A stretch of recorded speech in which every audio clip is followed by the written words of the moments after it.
दोस्तों कैसे आप सब लोग, उम्मीद करता हूँ आप सब ठीक होंगे और खैरियत से होंगे। दोस्तों ये हमारे बजीज हैं।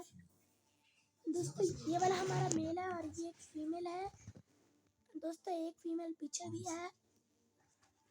तो दोस्तों मैं आपसे बताता हूँ, आपको बिल्कुल भी नहीं काटते और बहुत फ्रेंडली हैं।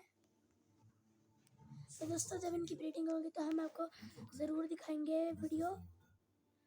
दोस्तों वीडियो को लाइक कीजिएगा, सब्सक्राइब कीजिएगा। अभी के लिए अल्लाह हाफिज़।